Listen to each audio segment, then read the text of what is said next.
Listen up, get ready, I'm not gonna take no more. There's a revolution, a revelation going on in my soul. Buckle up, get ready, we're not gonna sit back. Hey, everybody, and welcome back to Live from the Heartland. And we're going all the way to Brazil now. Regular listeners to the show know that we've been counting on our friend, Brian Mier, who lives down in Brazil, works for Telesur. He's a reporter, to come on the show, fill us in on the Brazilian elections, what's going on with Lula. And I came upon the Reader. I don't see it all the time, but it's a great Chicago paper, been around for many, many years. And the cover story last week was by Brian Mier, and it was called Lessons from Harold and Rob. And Brian's dad is Rob Mier, the late, great Rob Mier, and I knew him. He was a wonderful guy. He did a lot of great work for Chicago, and he was real close to Harold Washington.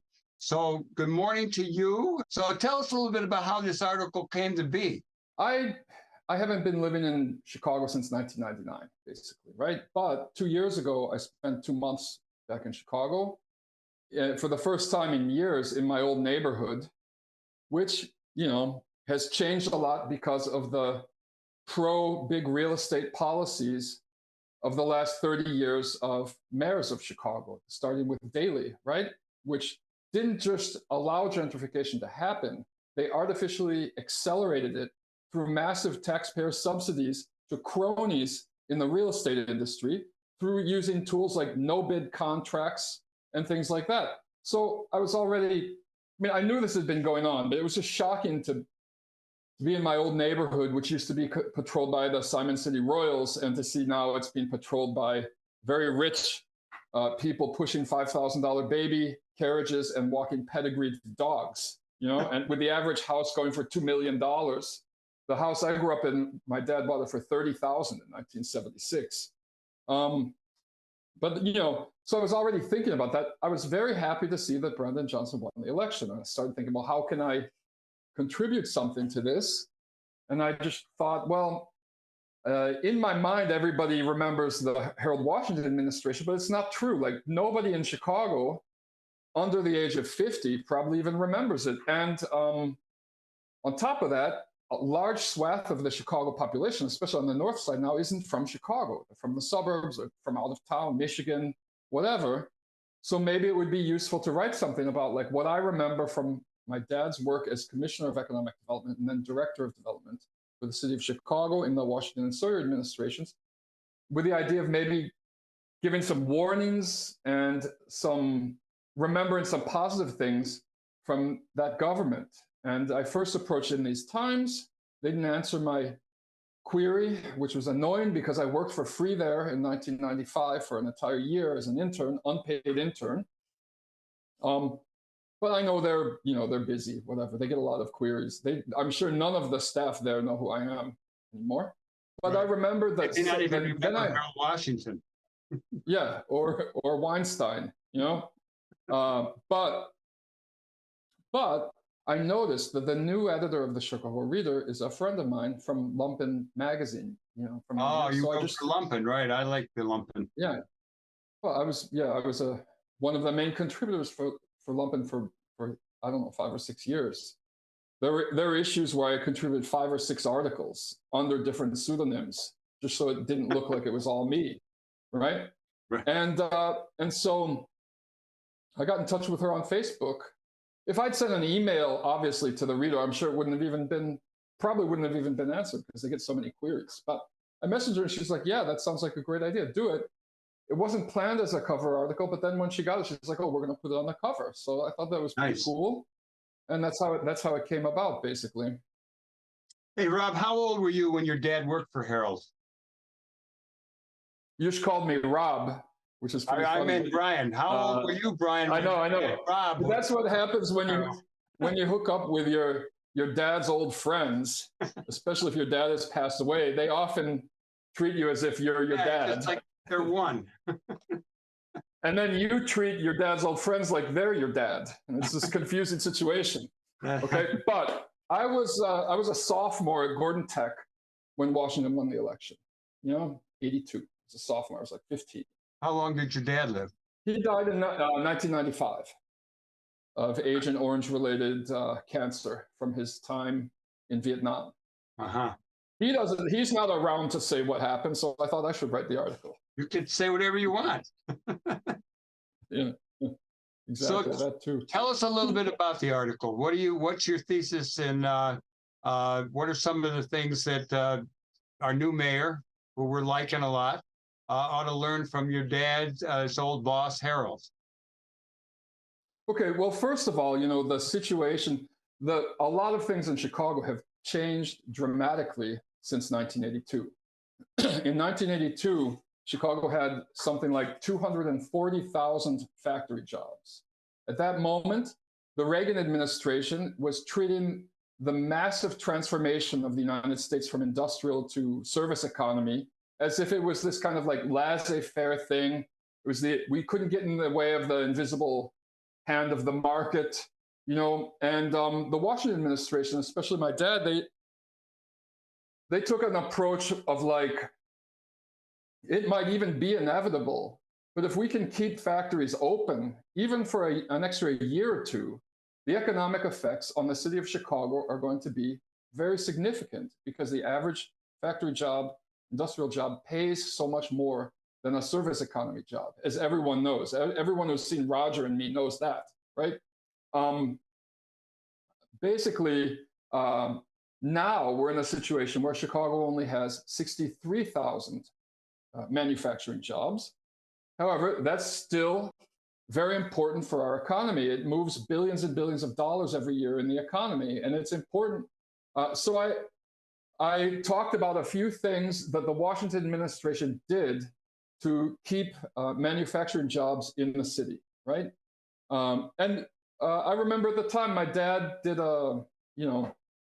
some of the things he talked about is like, okay, it is, you do save money moving a factory overseas, perhaps, but Chicago continues to have a lot of positive things for the manufacturing sector. Mainly, it's the transportation hub of the United States. And so it's very convenient to have a factory in Chicago or in greater Chicago, because you're connected to the train lines, the trucking routes, shipping even at the time.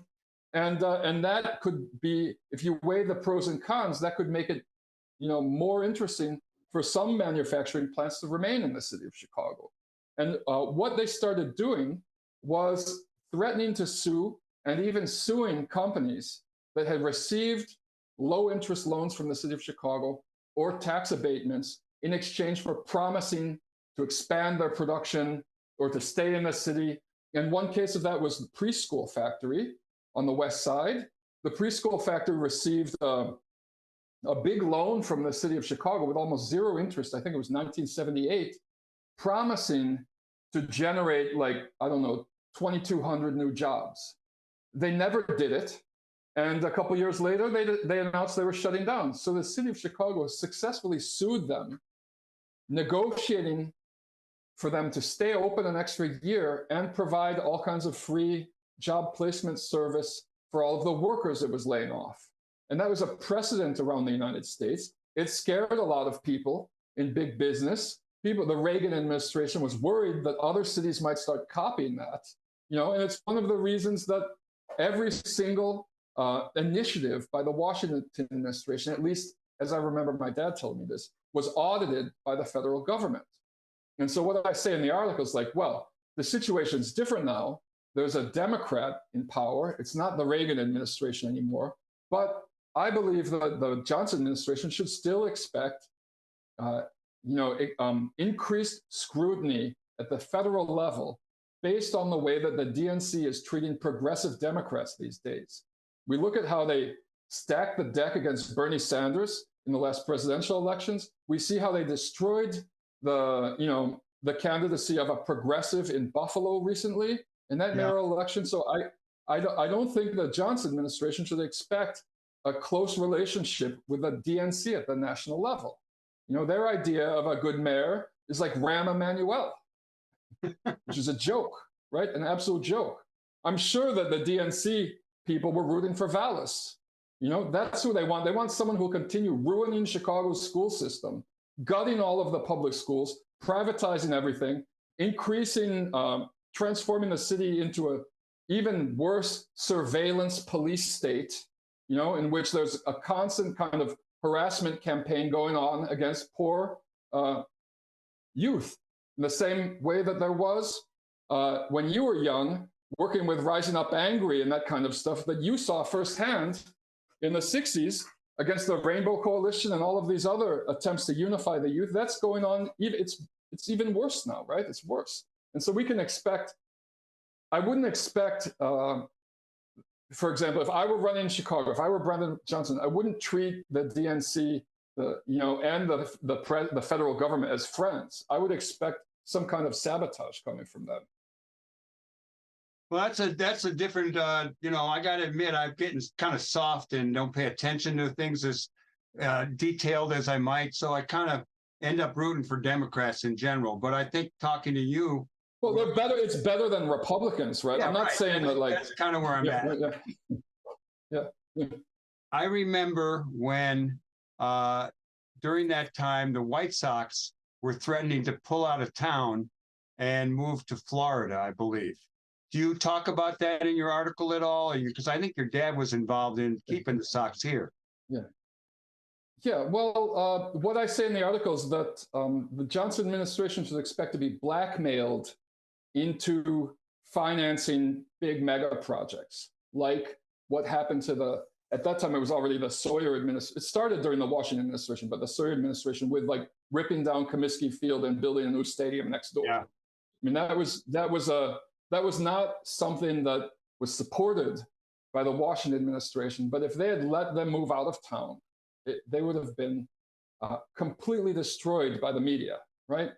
So it's something that Pierre Clavel, who wrote this book called The Progressive City, he wrote an article which talked about like progressive governments in cities like Chicago, Oakland, Hartford, Connecticut, Boston, whatever. And he wrote this in the 80s. He wrote an article just saying that progressives are always blackmailed into delivering these big development projects. Sometimes there's nothing you can do about it. The Washington administration was successful in blocking the World Fair coming to Chicago. If the World Fair had come to Chicago, taxpayers would still be paying the bill on a bunch of white elephant buildings, that would probably end up abandoned, like what happens in the Olympics around the world. You see that most Olympic villages are now crack dens in places where they had the Olympics. They're just like abandoned, full of homeless people and drug users, like in Greece, in Rio de Janeiro. And so they were happy to block that, but they had to give in to the Sox. And I know that there's a similar situation going on with the Bears right now. I mean, the Cubs tried to blackmail Washington. They tried, blackmail, I'm using it loosely. I'm not accusing the Chicago Cubs of committing a felony or anything like that. But they tried to pressure. There was all this big real estate companies were against lights coming into Wrigley Field because they were afraid it would affect real estate values in a neighborhood that was rapidly gentrifying. And the way Washington dealt with that was genius. He said, okay, you can go. We'll rip down the stadium and build a public housing project. And then all the real estate people were like, no, let's have lights. Let's have lights. It's okay. But, nobody likes lights. To their credit, my father and Timothy Evans negotiated a deal with the Cubs, which guaranteed that for like 15 to 20 years, they had the lowest number of night games in baseball, right? Which is a positive thing. When you were here last, did you go by Wrigley Field? I mean, you wouldn't recognize it. I tried to get tickets, but it was impossible. I guess they've kept some of the original structure and things, right? But the thing is, the neighborhoods all just around destroyed now. Hotels. It's a joke. It used to be one of the most interesting neighborhoods in the country, right? I mean, it was like in the early 80s, it was like a Mexican, Korean, Jamaican neighborhood. It was really cool, but now it's just like, it looks like a little thing that came out of a dinosaur half an hour after eating Disney World. Hey, Brian, let me ask you, what's your take on your dad's politics? I mean, he fought in Vietnam. Was he a progressive, a leftist? Had he been involved in any kind of radical groups, or did he just come to a kind of a good, progressive, forward-looking position through his life experience? My dad, when he went to Vietnam, he got a Navy scholarship. He grew up poor. He got a Navy scholarship to Notre Dame, got a civil engineering degree, and went to Vietnam as a naval engineer and was there during the Tet Offensive. He was evacuated. He used to travel around a river patrol boat on the Mekong River, visiting different construction sites where he was supervising, housing for Vietnamese Navy workers or whatever. But when he returned, by the time he returned from Vietnam, he had become a Marxist-Leninist, and he got very active in the anti-war movement, right? And so his politics were very left-wing in the 70s, I remember. And I used to see his book collection. He read Trotsky's History of the Russian Revolution and all of that stuff. I read that. But as he got more into community politics, teaching at UIC, he became much more pragmatic, right? Because it's one thing, if you want to stay an academic the rest of your life, you can have as much leftist purity as you want. If you want to get anything done, you have to make compromises. You have to deal with people who might even be conservatives or whatever. But if you have that goal in common, then you can move forwards on a lot of interesting things. And so I would say by the time he got into the Washington administration, he was a progressive. He was like a left-leaning Democrat, obviously. How did your dad meet Harold, and how did he hook up and end up in that position? I mean, I don't know. You might know better than me from those days, or Katie at least, right? But from the way I remember it, he founded University of Illinois Chicago's Community Center for Economic Development, QED. I don't know if I'm saying it right. And got involved in a lot of projects with community organizations in Pilsen, on the south side, in some working class neighborhoods on the north side, uptown, whatever. And so he had a lot of contacts with community organizers. And because of that, he became an asset for the Washington campaign. And he began helping coordinate the campaign, the election campaign, with Kari Mo. All right. She went on to be his assistant commissioner of economic development, and then she was the first chief of staff for Paul Wellstone. I mean, she was his only chief of staff until he died. Due to his role in the campaign, he got to know Harold, and after Harold won, he said, Harold, why don't you make me commissioner of economic development? And Washington said, why? And my dad stated his case, and it seemed like it was convincing enough because he hired him. That's good. I'm glad he got hired. Let me ask you, before we move on, let me ask you, are there any other lessons from Harold and Rob that you want to share? Yeah, one of the big ones is that I know you remember those days, the level of excitement and joy over Washington, over the Chicago machine losing control of the city government apparatus, and the first African-American mayor in the history of an incredibly racist city, right? It generated this how can I say it? This level of expectation was so high among his supporters that it would have been impossible to deliver on everything that they thought was going to happen. The mayor isn't a dictator in Chicago. We have a city council.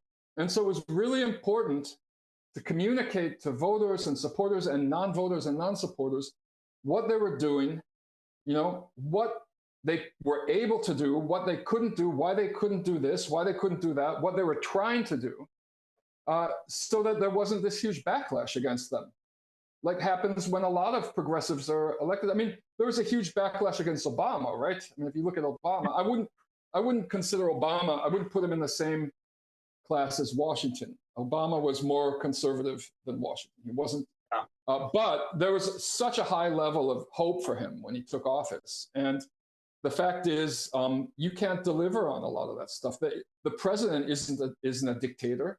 He can't just pass a magic wand and, we say we've got a public health system now. It's very complicated. And the Brandon Johnson administration, I know they're working on this, but it's more important than ever to focus on communications, especially with the speed with which disinformation can spread on social media networks, which are all controlled by right-wing billionaires, which all, already favor conservatives in their algorithms. So I just think that I can't underestimate how important communicating with residents in the city of Chicago is about these kinds of things. I'm going to switch a little bit here, Brian, and ask you. I'm going to ask you your personal situation. What kind of work you're doing. I know you just moved. It's a big country, Brazil. You moved 1,500 miles to the north, and what that's like, and then a little bit on what's going on down in Brazil. We know Lula won. We're really glad about that. You kept our listeners and viewers abreast as the campaign went on. So I'm curious to know about your situation as well as how things in Brazil are now that Lula's been in for a while.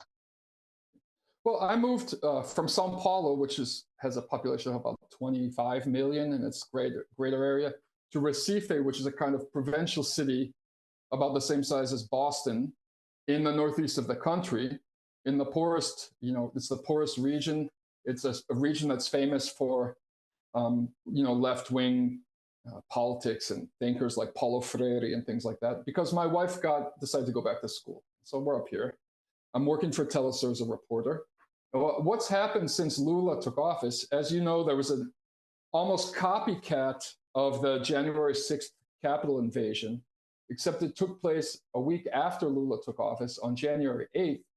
And it was much more organized by fascist factions within the business community, especially from the Amazon region, the loggers and the mining interests. And it wasn't just a bunch of people breaking into government buildings. They coincided it with destruction of power lines across the country. They arrested someone trying to blow. Yeah, there was someone arrested trying to plant a bomb in the airport on Christmas Eve who was connected to Bolsonaro. And since then, there's been a congressional investigation going on and also a federal police investigation. Bolsonaro has already been declared guilty for campaign fraud, campaign law violations, because he held he invited 100 ambassadors from around the world to the presidential palace and held this PowerPoint presentation for them that was transmitted live on national public television, explaining why the electronic voting system was fraudulent, why the election was going to be robbed, without providing any evidence for it. There was no evidence for it. It's impossible to hack in, almost impossible to hack into the electronic system because each ballot box is not connected to any other ballot box. You'd have to do it one by one. So there's no evidence that it happened, but since he used the state apparatus, taxpayer money to hold this event, that was a violation of campaign law on many levels. So he's already been barred from running for office for 8 years.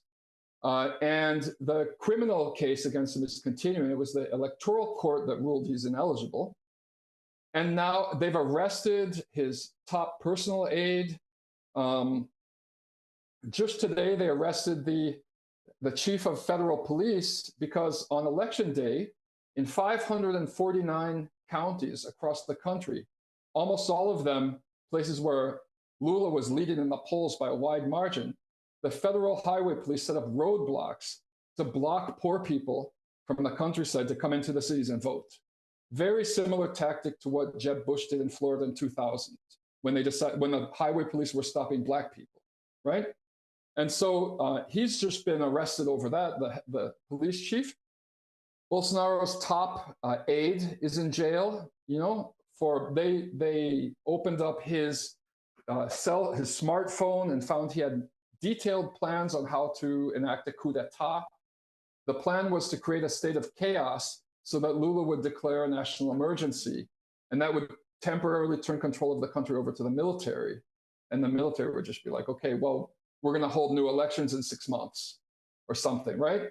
But Lula was too smart to fall for that. He said, no, we don't need the military. Anyway, that's what's going on. So I think that the US has a lot to learn in terms of